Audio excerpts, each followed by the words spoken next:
Ketika rilis dari September hingga Januari 2022, Xiaomi 11T yang saya pegang ini tuh merupakan anak emas dari Xiaomi. Hal ini aku lihat dari sosial media, di mana iklannya yang bertebaran dan bergentayangan itu Xiaomi 11T aja. Dan saya yang beli Xiaomi 11T Pro malah nggak pernah lihat iklannya sama sekali.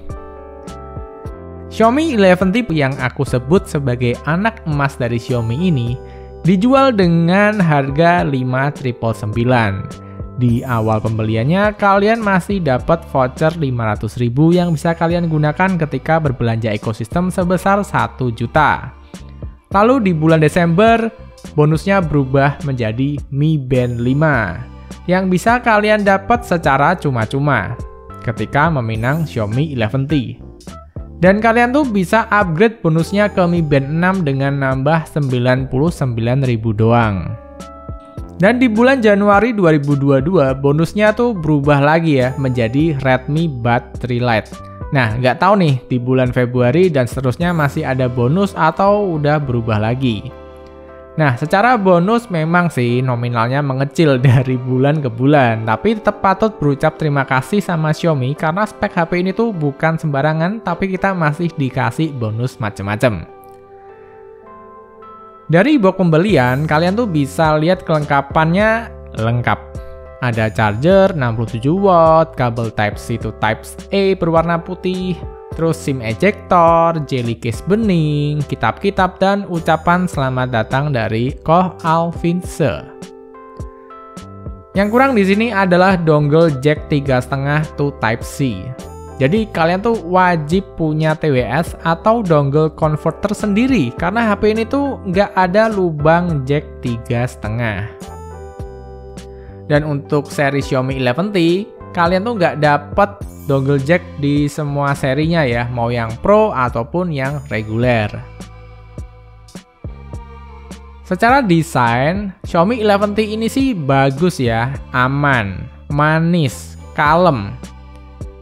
Di bagian layar dilindungi Gorilla Glass Victus yang sudah terpasang screen protector, jadi makin aman. Di bagian belakang, back covernya udah dilindungi oleh Gorilla Glass 5. Dan yang saya ambil ini warna putih aja ya, biar gak ngecap sidik jari. Buat saya sih bagus, cakep, kalem, dan disentuh-sentuh lembut sih, asik. Untuk frame pinggirnya, Xiaomi 11T ini masih memakai plastik yang saya rasa di jari jemari saya. Lalu kalian dapat stereo speaker dengan Dolby Atmos yang bagus hasil suaranya. Masih ada infrared, dan tombol power yang merangkap jadi fingerprint. Karena walaupun Xiaomi 11T ini udah pakai AMOLED 120Hz, fingerprintnya masih aja belum tanam di bawah layar. Di bagian bawah, kalian bisa lihat lubang Type-C dan sebuah SIM tray yang cuma double SIM aja, tanpa ada memory slot. Setelah menggunakan HP ini selama sebulan, HP ini tuh rasanya aman. Semuanya berjalan sebagaimana mestinya. No bug, dan nggak ada error sih kalau pemakaian saya. Walaupun beberapa orang pernah ada yang ngeluh di sebuah forum kalau tombol navigasinya tuh kurang respon. Tapi untuk unit saya aman dan nggak ada masalah. Mungkin kalau ada yang menemukan masalah bisa langsung komen di bawah beserta penyelesaiannya.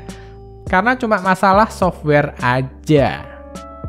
Lalu dari layar ini udah cerah banget ya, nitsnya tinggi dan aman kalau dibawa outdoor. Ini AMOLED, keren cuy. Jadi hitamnya pekat, warnanya juga lebih gonjreng dan dilihat dari angle view manapun akan lebih aman. Gak pakai jadi gelap-gelap kayak layar IPS. No, ini layar AMOLED, keren. Dibuat nonton juga enak dan cakep. Xiaomi 11T Pro memiliki chipset besutan MediaTek yaitu Dimensity 1200 Ultra sehingga siap 5G dual SIM. Walaupun sinyal di daerah saya belum ada ya, tapi HP ini buat saya pribadi cocok untuk investasi masa depan. Ya bukan investasi sih, maksudnya ketika kalian beli nggak perlu ganti-ganti HP lagi gitu buat 3 tahun ke depan. Apalagi HP ini tuh dijanjikan update Android hingga 3 kali, artinya 3 tahun dong, dan patch keamanan hingga 4 tahun. Dan garansinya sendiri ketika kalian meminang HP ini, kalian tuh dapat garansi yang panjang banget, 2 tahun, gile, panjang bener kan? Pokoknya serasa aman gitu untuk pemakaian jangka panjang. Dimensity 1200 Ultra ini tuh dibuat ngegame aman banget. Kelasnya kayak hampir mendekati Snapdragon 865. Untuk Antutunya sendiri, saya tes di Antutu 9.0.12 hasilnya hampir 600k. Jadi sekitar ada di 590 ribuan. Dan setelah saya kasih fan cooler, naik ke 620k. Mungkin hasilnya di channel yang lain mungkin berbeda-beda ya, karena ada yang make Antutu seri lain dan ada juga yang make ROM negara lain juga.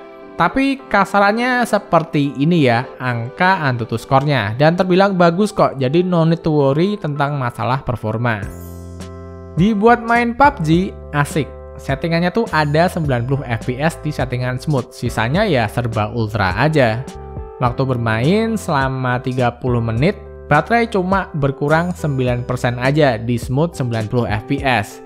FPS-nya sendiri stabil ya, dari 88 hingga 91 fps. Mungkin kadang ada turun bentar di 70 fps waktu turun pesawat atau di menit ke 20-an. Tapi tenang aja, bentar aja kok, terus dia balik lagi ke performa yang awal. Jadi aku bilang cukup stabil sih.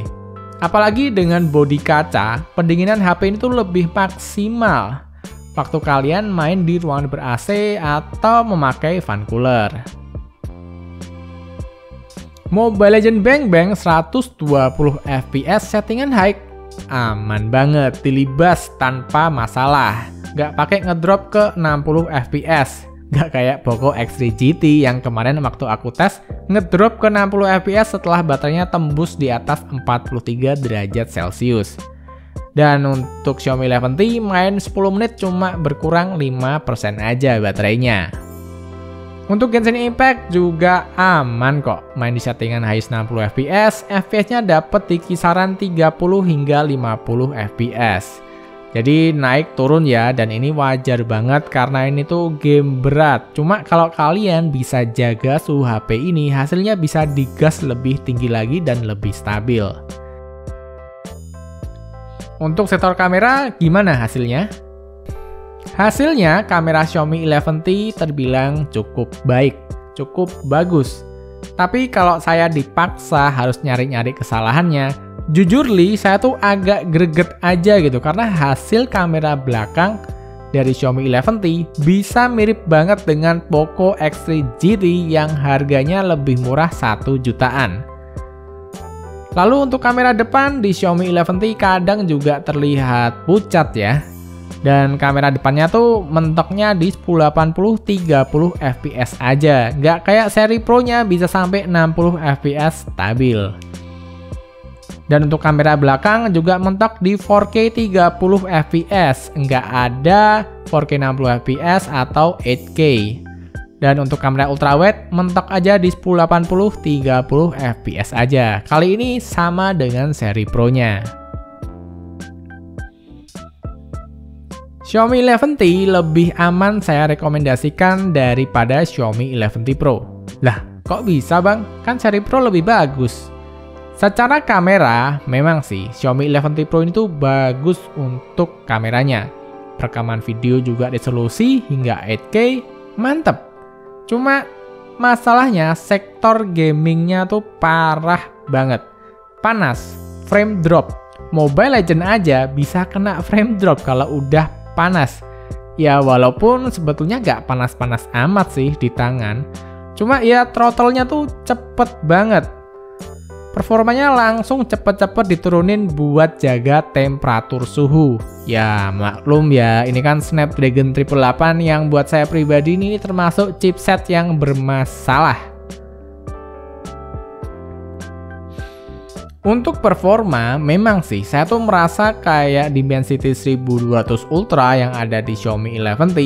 masih ada sedikit di bawah Snapdragon 870 yang ada di Poco F3 atau Realme GT Neo 2. Tapi ya kerasanya cuma ada di game-game yang super berat aja kayak Genshin Impact. Jadi kalau untuk penggunaan sehari-hari, HP ini terbilang aman, lancar, smooth, fluid dengan 120 Hz-nya. Untuk baterai udah gede, 5000 mAh. Aman, charger juga kenceng. Ngecas dari 7 hingga 100% cuma perlu waktu 36 menit. Nggak secepat saingannya sih, tapi masih bisa dimaklumi. Oh ya, mungkin untuk pengguna handphone-handphone dengan charger yang cepat, HP-nya tuh menggunakan dual cell battery. Dan buat yang baru menggunakan mungkin bakal agak kaget ya, karena baterainya tuh kerasa kayak sedikit lebih cepat terasa habis. Karena mungkin memang karakteristik dari baterai dengan charger super cepat saat ini ya memang seperti itu ya. Jadi no worry karena ini hal yang wajar. Dan tenang aja kok, soalnya ngecharge-nya juga cepat. Dan untuk pemakaian sehari-hari masih bisa nge-cover seharian. HP ini tuh bagus, tapi arahnya tuh kerasa kayak aman aja, kurang greget. Terasa kurang berani membantai sana dan sini. Ya, mungkin kekecewaan yang terasa samar dan tipis ini tuh terjadi karena saya yang nggak tahu diri aja sih. Ngarep terlalu berlebihan dan terlalu tinggi kali ya. Dan kalau ditanya HP ini tuh bagus atau enggak? Jawabannya bagus kok. Layar AMOLED, kamera oke, charger kencang, speaker stereo, masih dapat jelly case, garansi 2 tahun, update OS 3 kali. Jadi buat kalian yang pengen meminang Xiaomi 11T, aku bisa bilang ini HP yang aman banget untuk kalian pinang. Jadi segitu aja review singkat dari Xiaomi 11T ini. Jadi sekian aja videonya. Terima kasih buat teman-teman yang udah nyimak dari awal hingga akhir. Buat kalian yang ingin memberikan masukan, langsung aja tulis di kolom komentar. Biar teman-teman yang lain tuh bisa saling bertukar pikiran ya. Siapa tahu ada sebuah masalah atau bug yang bisa diselesaikan di kolom komentar, langsung aja digas. Jadi sekian aja videonya, terima kasih yang udah nonton dari awal sampai akhir dan sampai bertemu di video berikutnya. Bye-bye.